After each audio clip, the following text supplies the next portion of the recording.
Hello and welcome to another InRetroSpect Raw, a completely off-the-cuff, unrehearsed, unscripted, and other words that begin with un that means we've done literally no work to prepare, video game podcast show that you will listen to and we will debate the top X of something about video games.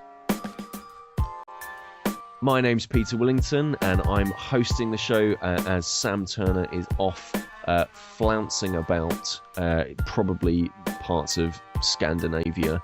I'm joined by cohort Dan Frost and, of course, arch villain of the piece, Kris Darby. And we're going to debate the top 5 companies from video games.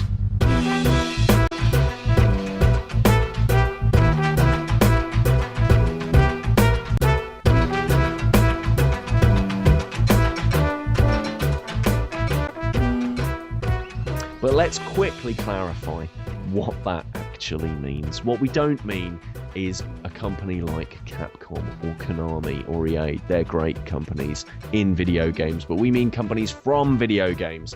So Kris, Dan, as you well know, because we've discussed this offline in this is the only preparation we've done, listener. We've been picking companies that emanate from the fiction of video games. So, gentlemen, our list is Soul Storm Brewery / Rupture Farms from Oddworld Abe's Odyssey / Oddworld Abe's Exodus, The Patriots from Metal Gear Solid, Ultor from Red Faction and Saints Row, Phisar from Wipeout, Gadgetron from Ratchet and Clank, Natla Technologies from Tomb Raider, Tiger from Arkham City, Aperture from Portal and Half-Life, Umbrella from Resident Evil, and Fontaine Futuristics from BioShock. So, that's our list. We need to get 10 company names down to just the top 5. It's a debate that's raged throughout the ages, and we have got 20 minutes to bring it down to a rounded 5. I'm going to start the timer now. Dan, what on earth is Soul Storm Brewery / Rupture Farms? Well, this is one of my ones that I've chosen to put in. Soul Storm Brewery and Rupture Farms, they're simple. The reason I've put these two together, even though they're from two different games, is they basically play the same role in the two games. So I've put them together. Soul Storm Brewery is the company run by the Gluckons, which is the evil, the bad guys of the piece. They take on a role of more the industrial kind of the board members at the top of the company who are using the character of Abe and all his fellow Mudokons as slaves, basically. They're cigar chompers, aren't they? That's exactly what they do. They chomp away on their cigars. And I think that these companies, because for me, especially in Abe's Odyssey, Soul Storm Brewery is a character. And is one of the biggest characters. That's the enemy. The enemy, although it's run by the Gluckons, they're not necessarily the enemy because you don't have a lot of interaction with them. The enemy of that game is Soul Storm Brewery. So it's a company that is personified by its evilness. They are the Coca-Colas and the McDonald's, let's say, of Oddworld. That's fine. I can understand that. That's the personification of a company. What I want to also come on to is your second choice that got through our preliminary round, and that's the Patriots. I'm not sure the Patriots is a company, but I'm willing to hear your argument for it. I had this idea, and I was along with you. I was thinking, now, is this a company or is it not? So I did a little bit of research into it, and it turns out they are a company. They're an organization that have developed over many, many years, and they sit in the background of the governments of the world. And while they may not be a company in the sense of they sell a product, they are an organization and a company of influential people who influence the world. Okay. I think that's why you would include them in this list. I'm gonna step in here and just say when I think of a company, Now, me as a humble, well, student trying to make ends meet still, Sure, I suppose. When I think of a company, I think of, a mug with that company's name on it. I can't imagine Ocelot and the other members of the Patriots kicking back in meetings with, with their Patriots emblazoned mugs. I can't see that personally. Yeah. Trying to sync and trying to dialogue about. I think, Dan, doesn't a company have to have a product and or service? Well, one would argue that if you can name any other company that has that exists without producing a service or a product, I will let you keep this in the list. Otherwise, I'm striking it. Well, I see the Patriots as kind of a consultancy type company who will influence. That's a service. Yeah. So they're creating it. So they're offering a service, which is your definition of a company. Right. What about the Metal Gears themselves? Are they created by the Patriots? I wouldn't say created by them, but Evian didn't create water. This is true. Okay, do you know what? Let's keep that on the back burner for a moment. You're lucky on that one, Dan. I want to come on to Chris's. You love the Ratchet and Clank series. What is Gadgetron? What isn't Gadgetron? Gadgetron is a huge resource for the player in the game for a variety of wacky, crazy, and sometimes pointless gadgets that you can use to defend enemies. From the very humble and simple helicopter backpack to the scuba diving gear, to the rocket backpack, to the gun that changes your enemies into chickens and sheep. Okay. It covers. It's very much, it's kind of like the Victorinox or the Swiss Army knife kind of brand of the gaming world, I think. And I think because they're not evil, they're not morally corrupt. They're a good company. They just want to give you some really fun and wacky enemies and weapons to defeat I'm gonna make an early decision here. I think Gadgetron goes in because without Gadgetron, you wouldn't have a game. You wouldn't have a game. Exactly. You absolutely would not have a game. So I'm gonna add that to our list. Anything from you, Dan, to the contrary of that? Well, yes, obviously they're a very important company in the realms of Ratchet and Clank. Whether or not they are worthy of ousting some of the other options, I mean, just as we've already discussed, I think the Soul Storm Brewery and Rupture Farms plays a bigger part and is a better example of the use of a company in a game than Gadgetron is. Gadgetron is a shop, basically, more than a company, and I don't think it has much influence outside of selling you things. At the moment, though, I think I'm with Kris on this one, and that's 2-1. So that's at the moment in the bank. I'm gonna pick out one of Sam's now and quickly talk about it. Aperture is from the Half-Life universe, specifically Portal, or at least it's made famous there. I love Aperture. I think this is an absolute dead cert to go in. Aperture Science makes the Portal gun, and the Portal gun is one of the most important guns in first-person shooters ever. Since that, it was the weapon that changed first-person shooters from just first-person shooters to first-person puzzle games, and I think that's a really important addition. It also completely makes Portal the game that it is. And it's a company with a huge amount of backstory and some really colourful characters from within it. So I think Aperture makes it. Can anybody make an argument against that? I don't think they can. No, I agree. I think the fact also that it's a company that has gone from selling shower curtains to, R&D with science and weaponry. I think that alone, and also Cave Johnson. Oh, exactly. When life gives you lemons, I think you put Aperture into the list. That's exactly. What a manifesto. Fontaine Futuristics is another one of Sam's. Fontaine Futuristics is, of course, the company in BioShock. Now, I'm going to disagree with this. I personally don't feel like it deserves to go in because I don't really get what they bring to the table. Sure, they bring Adam and I believe also Eve and also the Big Daddies into the game. And sure, you wouldn't have a company, you wouldn't have a game without it. But ultimately, it's a company that completely loses track of its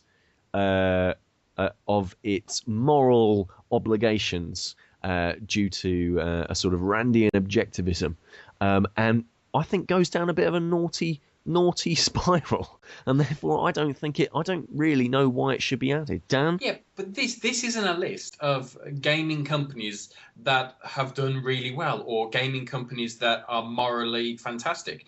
You've basically, in explaining what Fontaine Futuristics does in Bioshock, have explained exactly what Gadgetron does in Ratchet and Clank. As you say, without Fontaine Futuristics, you wouldn't have a game because they provide all the aspects of the game, just the way that Gadgetron did. I think Fontaine should go in there because of, yes, the company isn't at its height when we experience it and when we kind of get to see how Fontaine Futuristics has fallen into in the world of Rapture.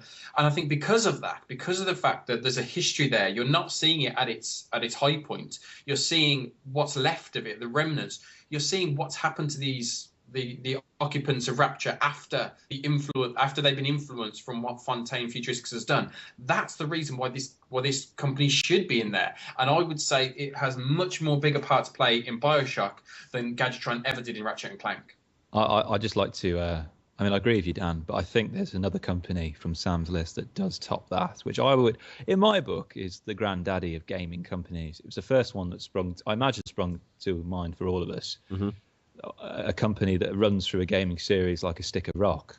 Its presence there is utterly there and profound and dominant. You're referring, of course, to Umbrella, which is from the Resident Evil series. If you want to quickly give a little bit of explanation as we go into our 9th minute. Okay. Well, basically, Umbrella. We're talking about games that can't exist without their companies. The Resident Evil series, I would argue, is top of that list. Really. Some might argue that Albert Wesker is basically the mastermind of all of it. So, it's a thorny issue. Yeah, it is a thorny issue. Is it Albert Wesker? Is it Umbrella? He certainly uses Umbrella, but then Umbrella uses him, and without Umbrella's technology, there wouldn't be Albert Wesker. It's a chicken and egg scenario. Absolutely. Not having a crass description of what is quite a convoluted. Convoluted. And but also as well, just giving it little bonus points. The umbrella symbol is so iconic. Agreed. And the idea of calling it umbrella, I think it's a wonderful metaphor for how that company, its tendrils, kind of feed into all the narratives and stories of the gaming, and all the characters are kind of knitted together by the icy kind of tendrils of Umbrella and its reach. The umbrella as a shelter to protect you from something is such a wonderful contrast to actually what it is. I think there's no doubt in my mind that Umbrella goes through. Dan? I've got no problem either with Umbrella, as pretty much agreeing with everything you've just said. I do think that it plays the bigger role than Albert Wesker.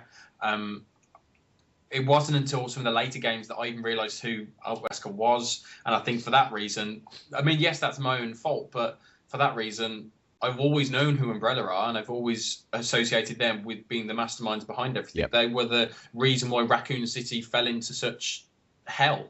Yep. And I think it has as Kris, you said, that is the quintessential gaming company. Agreed. I am going to talk about my two choices now, mainly because the first one I know won't go through. Ultor is from Red Faction and Saints Row, and I'm not really that bothered about making too much of an argument for it. Thinking about it, it was a bad choice. But Ultor, if you don't know what it is a corporation. I believe it's a rival gang at one point in the Saints Row series, and then hundreds and hundreds of years later, they are the fascist leaning company that exploits and oppresses the miners on Mars in Red Faction. I really like the fact, and really this is the reason I included it, that two THQ games share the same company in exactly the same way that I like the way that Capcom's currency is always Zenny. But apart from that, I can't really make too strong an argument for it. But I'm going to go quickly on to my second company with 8 minutes remaining on this podcast, and that's Physar, and I'll fight anybody to get this on this list. Physar is the ultimate racing company in my mind. They are from the Wipeout series. They've been there from the beginning.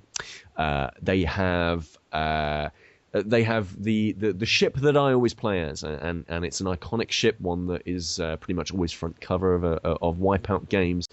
To me, Wipeout is a really special series, and Physar kind of encapsulates that. And I know that one of the arguments to go against it is that, you know, there's not much of a storyline in a racing game, but Wipeout is a racing game that tried always to do more, inject more personality and more story into it than most other racing games that were at the time. And I feel like Physar kind of embodies that. I'll tell you what, Pete, because I've never been a huge fan of the Wipeout series. For no reason, I just never really got into them. So I've not played that much of Wipeout. Explain to me what makes Physar special, other than they're in the games. What makes them a great company above some of the other ones we've had? Physar's design is like this beautiful blue and yellow. They've got this incredible like if you like logo design, and I'm somebody who has a little bit of enjoyment for that sort of a thing. Like, logo design is perfect. Like, the Physar thing just looks absolutely swish, you know. Their ship and craft design is always really angular, and that sort of stems from the fact that they were in the first game and you couldn't have that many polygons floating about. But they've always kept that angular design, and for me, they've always encapsulated where Formula One goes next, which is basically what the Wipeout series is about. You know, they draw a lot from those sleek, angular designs of Formula One vehicles, and I feel like it's I just feel like it's a company that represents a game that I hold really dear. So that's kind of why I'm putting this forward. I think if this was a list of great gaming cars, then that would be probably straight in there. But your argument for putting in Physar is they make a nice looking car. I don't think that's enough of a reason to put them in as a top 5 gaming company. Okay, well, I'm willing to hear that. Kris, what is it that Natla Technologies from Tomb Raider make that ensures that they should be put into our list with just 5.5 minutes remaining? This will be quite quick, because I think I've played my best card with Gadgetron personally. And Natla Technologies, for the uninitiated, was a fictional company that only existed in the first Tomb Raider game and Tomb Raider Anniversary. Yep. And basically, they're after the MacGuffin, which is the Scion of Atlantis in this instance. I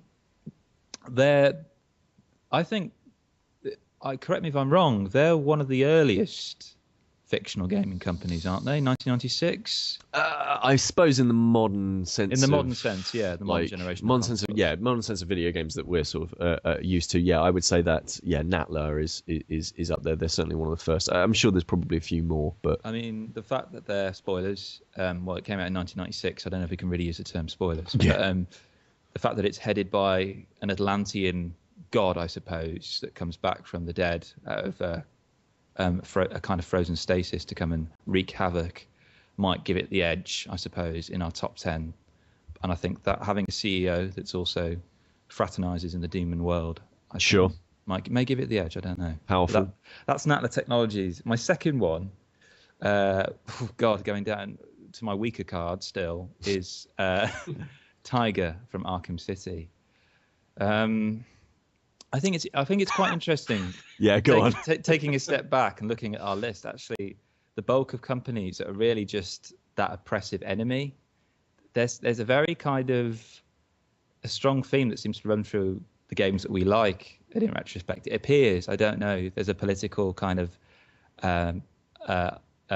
theme underpinning this, but we've seem to have chosen games where it's kind of like one man or one person or one woman against the system, against an oppressive, faceless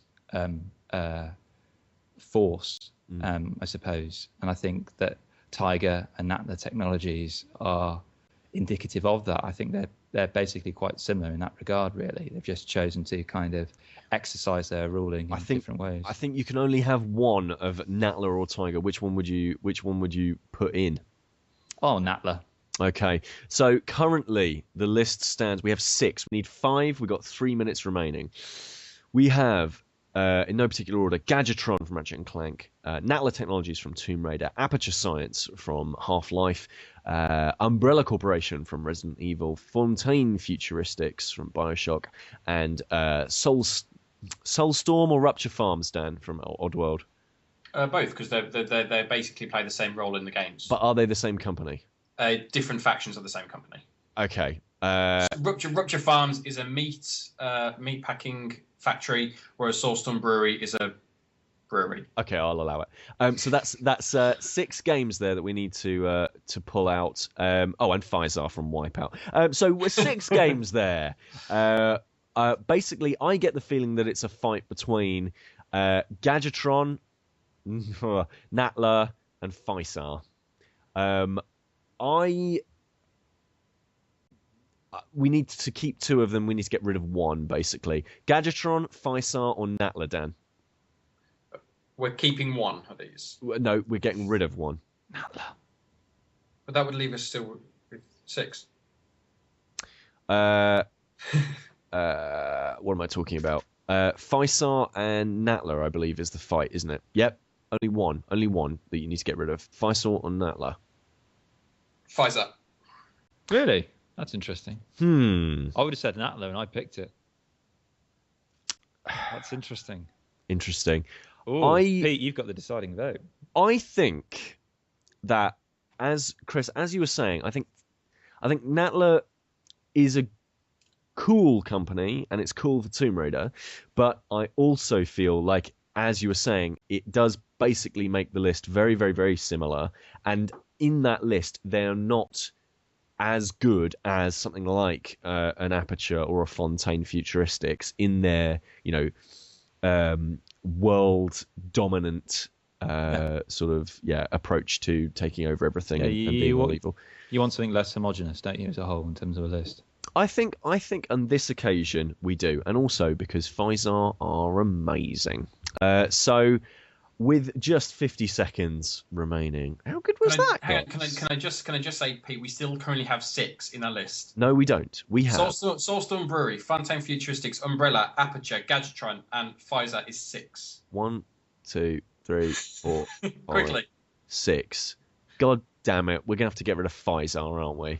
I think we are. Well, with 30 seconds remaining, I've lost Faisal to the list and realised that I can't count. So the top 5. It's his birthday this week. Go gentle on him. It is my birthday, and I'm not so happy about it. With 15 seconds remaining, our top 5 is Soul Storm Brewery / Rupture Farms from Oddworld, Gadgetron from Ratchet and Clank, Aperture Science from Half-Life and Portal, Umbrella from Resident Evil, and Fontaine Futuristics from BioShock. That's a calming way. To end that episode. It needs to be calming. Let's all go and play Zelda. Yeah, absolutely.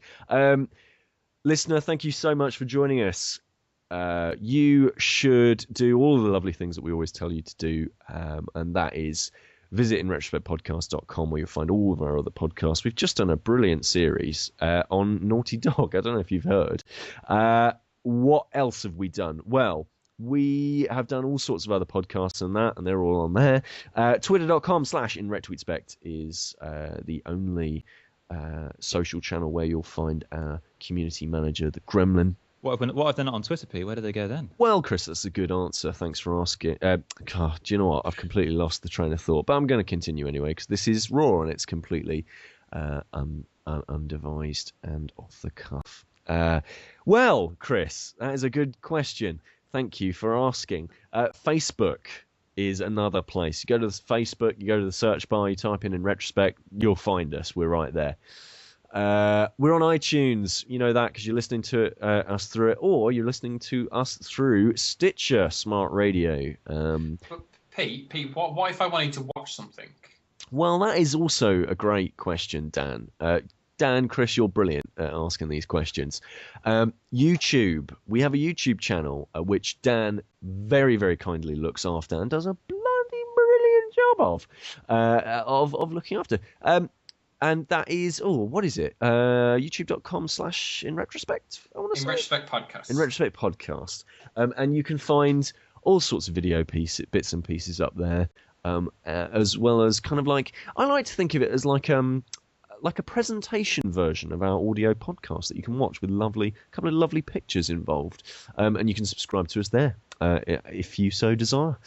And that's pretty much it, really. You want to leave reviews and ratings and tell friends all about us. But until next time, thanks to Dan Frost and Kris Darby for joining me on this show. My pleasure. Thanks. Thank you. Happy birthday, Pete. Thanks, guys. Listener, thank you for joining us. Details of my address to send presents to are on the website.